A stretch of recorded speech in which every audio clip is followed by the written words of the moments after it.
और अब बात हरियाणा में हार के बाद कांग्रेस में जारी बवाल की। हरियाणा के जंग में मात खाने के बाद कांग्रेस हाईकमान एक्शन में है। हार के लिए जिम्मेदार नेताओं से सवाल पूछे जा रहे हैं, तो वहीं सहयोगी दल भी एक के बाद एक कांग्रेस को आंख दिखा रखे हैं। कांग्रेस के सामने कैसी है चुनौतियां, ये रिपोर्ट देखिए।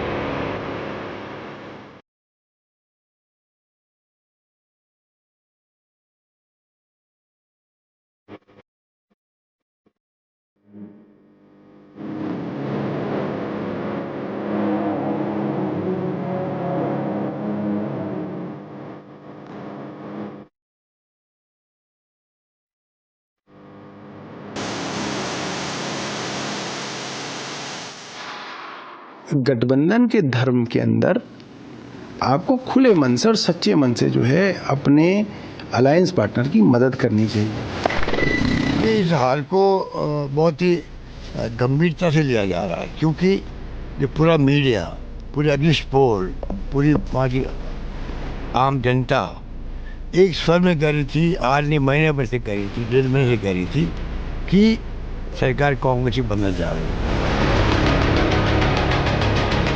हरियाणा चुनाव नतीजों ने कांग्रेस को तगड़ा झटका दिया। जहां पार्टी खुद को जीती मान रही थी, वहां उसे कड़वी हार मिली। कांग्रेस की पूरी सियासी रणनीति सिरे से फेल हो गई। कांग्रेस नेता देखते रह गए और सारा खेल बिगड़ गया।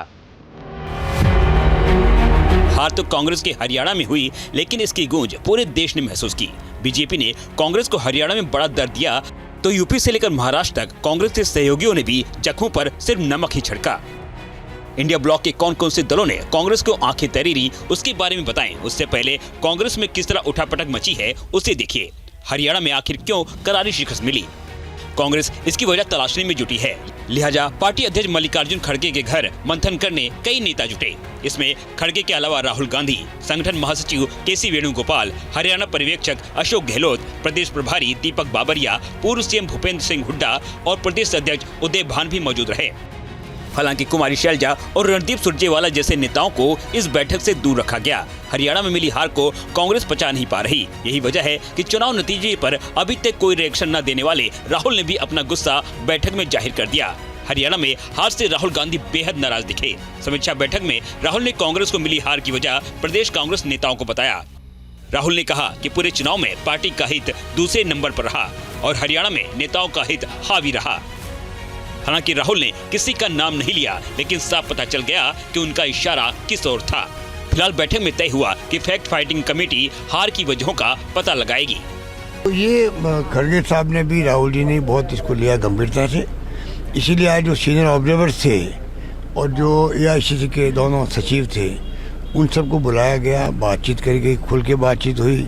बाबरिया जी जुड़े वहाँ से, गुजरात से, तो कम से कम डिस्कशन अच्छे ढंग से हुआ है। और अब वेणुगोपाल जी आपको बताएंगे किस प्रकार आगे फॉलोअप होगा इसका। तो मैं समझता हूँ कि तय तक जाना जरूरी है।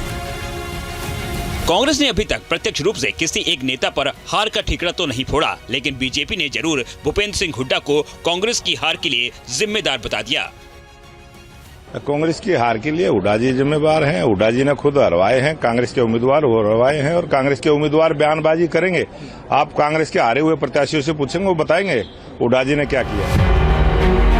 हरियाणा हारने के बाद कांग्रेस के सामने दोहरी चुनौती खड़ी हो गई। सहयोगी दलों को भी कांग्रेस पर दबाव बढ़ाने का मौका मिल गया। कांग्रेस को हारे 24 घंटे भी नहीं बीते कि अखिलेश यादव ने यूपी उपचुनाव में कांग्रेस से सलाह मशवरा किए बिना 6 सीटों पर उम्मीदवारों का ऐलान कर बड़ा झटका दिया। खैर, बाद में अखिलेश यादव ने साफ किया कि कांग्रेस से गठबंधन जारी रहेगा। इंडिया गठबंधन, समाजवादी पार्टी और कांग्रेस का गठबंधन रहेगा। महाराष्ट्र में भी हरियाणा नतीजों का असर दिखा और शिवसेना उद्धव गुट ने कांग्रेस पर जीती हुई बाजी हारने को लेकर तंज कसा। वहीं आम आदमी पार्टी भी कांग्रेस पर हमलावर है। आम आदमी पार्टी ने आरोप लगाया कि अगर कांग्रेस और आम आदमी पार्टी साथ होती तो हरियाणा की सियासी तस्वीर कुछ और होती। कुछ ही सीटों की बातचीत हो रही थी और जहां तक मुझे पता है समाजवादी पार्टी मात्र 1 सीट मांग रही थी हरियाणा के अंदर। और आप देखिए, जो अहीरवाल बेल्ट कहलाती है, जहां यादवों की वोट हैं, वहां पे सब में बीजेपी जीती। अगर अखिलेश यादव जी की समाजवादी पार्टी को 1 सीट दी जाती तो जितनी भी यादव कम्युनिटी है, अहिरी बेल्ट है, उसके अंदर एक बड़ा मैसेज जाता है। हरियाणा में हार के रूप में कांग्रेस को ऐसा दर्द मिला है जिससे उबरना इतना आसान नहीं। देखना होगा कि हर मोर्चे पर मिली चुनौतियों का पार्टी किस तरह सामना करती है। Team news nation. News nation अब व्हाट्सएप पर। खबरों के ताजा अपडेट के लिए न्यूज नेशन के इस QR कोड को स्कैन करें।